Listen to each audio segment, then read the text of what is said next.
Hello दोस्तों, स्वागत है आप सभी को। दोस्तों, आज आप लोगों की होने वाली है क्लास थर्ड की एनसीईआरटी ईवीएस।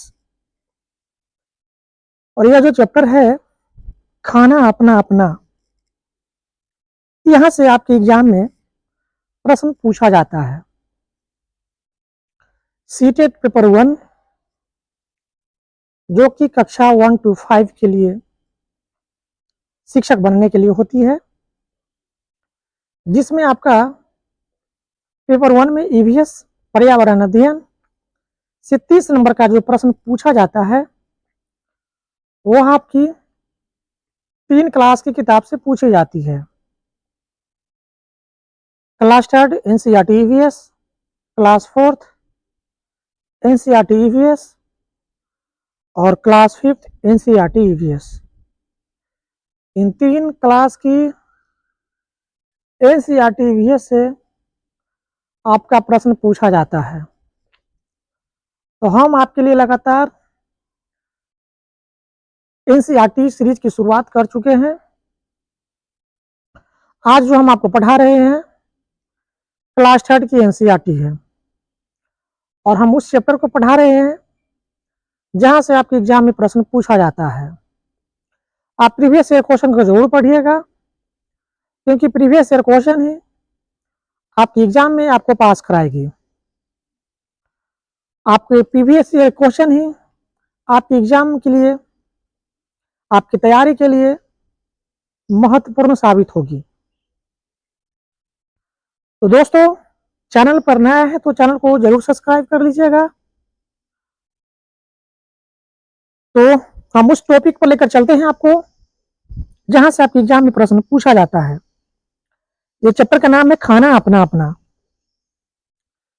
यह छोटे बच्चों की किताब है क्लास थर्ड की। तो हमें उस चीज को पढ़ना है जो हमारे एग्जाम के लिए महत्वपूर्ण है, और हम उसी टॉपिक पर लेकर चलते हैं जो हमारे एग्जाम में पूछे जाते हैं। देखिए, एग्जाम में जो आपका प्रश्न पूछा जाता है वो आपका यहां से बनता है प्रश्न। खाना अपना अपना यह चैप्टर का नाम है और प्रश्न यहां से पूछा जाता है। मैं हांगकांग में रहती हूँ, मुझे और मेरी माँ को सांप खाना बहुत पसंद है। यहां से एक प्रश्न बनता है, आपके एग्जाम में पूछा भी गया है कि किस देश के लोग सांप खाते हैं। तो याद रखिएगा, हांगकांग के जो लोग होते हैं सांप खाते हैं।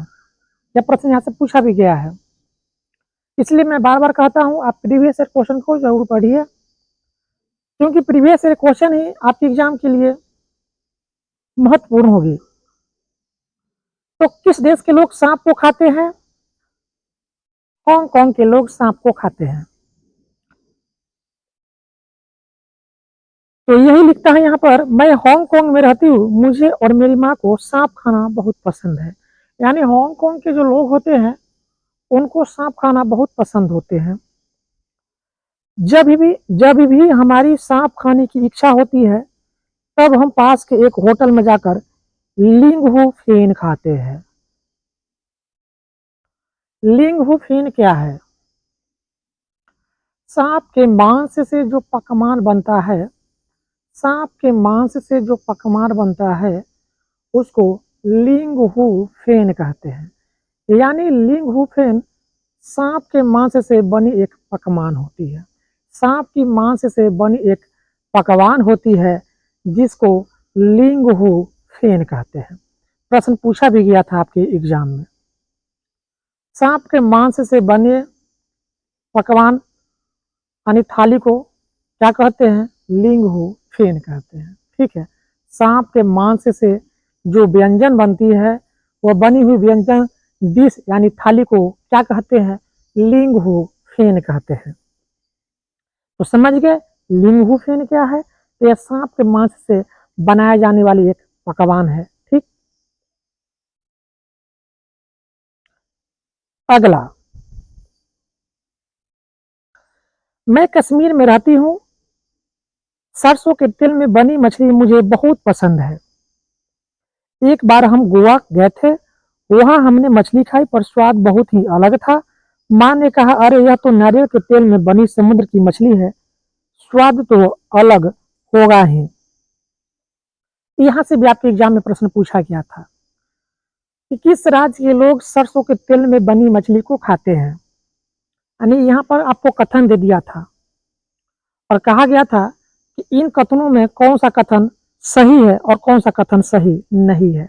कथन दिया था पहला कि कश्मीर के लोग नारियल के तेल में बनी मछली को खाते हैं। दूसरा कथन दिया था गोवा के लोग सरसों के तेल में बनी मछली को खाता है, और बोला था कि इनमें से कौन कथन सही है और कौन सा कथन गलत है। देखिए, यदि इस तरह का प्रश्न आपको देगा और आपसे पूछा जाएगा तो आप याद रखिएगा अपने दिमाग में कि कश्मीर के जो लोग होते हैं वह सरसों के तेल में बनी मछली को खाते हैं।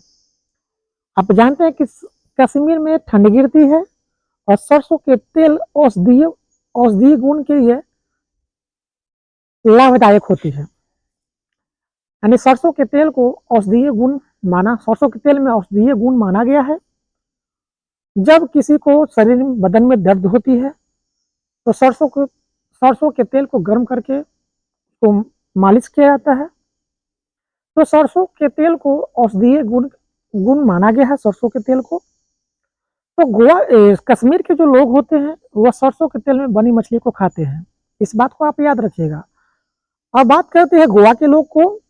तो गोवा के जो लोग होते हैं यह नारियल के तेल में बनी मछली को खाते हैं, लेकिन एग्जाम में आपको उल्टा करके पूछा गया था, कश्मीर के लोग नारियल के तेल में बनी मछली खाते हैं और गोवा के लोग सरसों के तेल में बनी मछली को खाते हैं। इस तरह से उल्टा करके आपको पूछा गया था आपके एग्जाम में, लेकिन किसी भी तरह से प्रश्न को घुमाएगा। इसलिए मैं तो कहता हूं कि क्वेश्चन एक ही होती है, क्वेश्चन को घुमा कर पूछता है। इसलिए मैं बार बार कहता हूँ आप प्रीवियस ईयर क्वेश्चन को जरूर पढ़िए। प्रीवियस ईयर क्वेश्चन के आधार पर ही आपके नए क्वेश्चन को बनाया जाता है। सिर्फ क्वेश्चन को उसमें शब्द को चुन करके घुमा दिया जाता है, ठीक है। इसलिए आप प्रीवियस ईयर क्वेश्चन को जरूर पढ़िए। बेसिक तैयारी के लिए प्रीवियस ईयर क्वेश्चन आपके लिए बहुत ही लाभदायक साबित होगी। तो याद रखिएगा, कश्मीर के जो लोग होते हैं वह सरसों के तेल में बनी मछली को खाते हैं और गोवा के जो लोग होते हैं वह नारियल के तेल में बनी मछली को खाते हैं।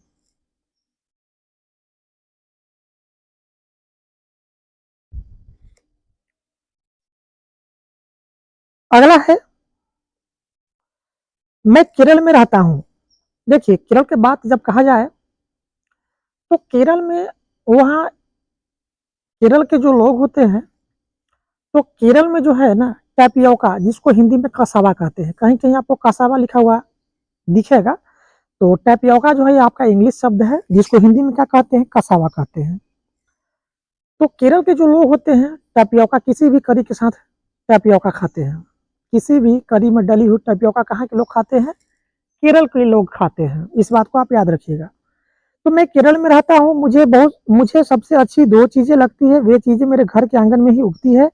एक ऊपर ऊंचे पेड़ पर और दूसरी जमीन के नीचे। यानी पेड़ के ऊंचे एक ऊपर ऊंचे पेड़ पर, यानी केरल में नारियल की खेती होती है। तो केरल में नारियल की खेती होती है। तो नारियल कहाँ पाई जाती है, पर केरल में। और साथ साथ जमीन के अंदर जो आपको टैपियोका उगाई जाती है, टैपियोका जो जमीन के अंदर उगाई जाती है घर के आंगन में, ठीक है। घर के आंगन में जमीन के अंदर टैपियोका उगाई जाती है, ठीक है। और जमीन के ऊपर ऊंचे पेड़ पर क्या उगाई जाती है, नारियल। नारियल का ज्यादा पेड़ जो है ना आपको कहाँ मिलेगा, केरल में देखने को मिलेगा, ठीक। तो सबसे ज्यादा नारियल की खेती कहाँ होती है, ये आपका केरल में होती है। तो जमीन के नीचे बस नारियल डली हुई किसी भी करी के साथ उबला हुआ टैपियोका मिल जाए तो क्या मजा है। अभी मैं आपको बताया ना कि किसी भी करी के साथ डली हुई टैपियोका कहाँ के लोग खाते हैं, केरल के लोग खाते हैं, ठीक है। और यह टैपियोका कहाँ उगाया जाता है, केरल में। घर के आंगन में जमीन के नीचे उगाया जाता है। और पेड़ के ऊपर क्या उगाया जाता है, नारियल। पेड़ के ऊंचे पेड़ पर कौन सा फल उगाया जाता है, नारियल, ठीक है। तो नारियल जो है ना, नारियल और टैपियोका ये दोनों चीज कहाँ उगाई जाती है, आपका केरल में। केरल में ज्यादा नारियल होती है, ठीक है। और टैपियोका भी आपका कहाँ उगाई जाती है? केरल में। तो किसी भी करी के साथ डली हुई टैपियोका केरल के लोग खाते हैं। नारियल किसी भी करी के साथ डली हुई टैपियोका कहाँ के लोग खाते हैं? केरल के लोग खाते हैं। ठीक है, तो टैपियोका कहाँ उगाया जाता है? केरल में। इस बात को याद रखिएगा, यहाँ से प्रश्न आपका पूछा भी गया था आपके एग्जाम में। तो दोस्तों, जो यहाँ से प्रश्न बनने वाला था, जो प्रश्न आपको पूछा जाता है, इस सारे प्रश्न को मैं कवर कर दिया हूँ। यहीं से प्रश्न आपका पूछा गया था आपके एग्जाम में। मैं इसलिए बार बार कहता हूँ कि आप एनसीईआरटी क्लास 3 से क्लास 5 तक की किताब को पढ़ लीजिए, या नहीं तो आपको यदि एनसीईआरटी नोट्स चाहिए ईवीएस का, तो हमारे व्हाट्सएप नंबर पर आप ले सकते हैं। हमारा व्हाट्सएप नंबर है 6379481571। इस नंबर पर व्हाट्सएप करके आप हमारे एनसीईआरटी संपूर्ण ईवीएस का नोट्स ले सकते हैं।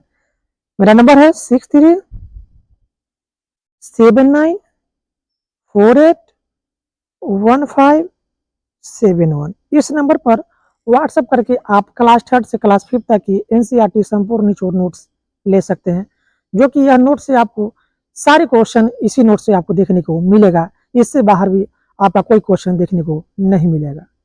दोस्तों, वीडियो कैसा लगा कमेंट बॉक्स में कमेंट जरूर लिखिएगा। वीडियो अच्छी लगी तो वीडियो को अधिक से अधिक अपने दोस्तों में शेयर कर दीजिए, ताकि उनको भी इस वीडियो से लाभ हो सके।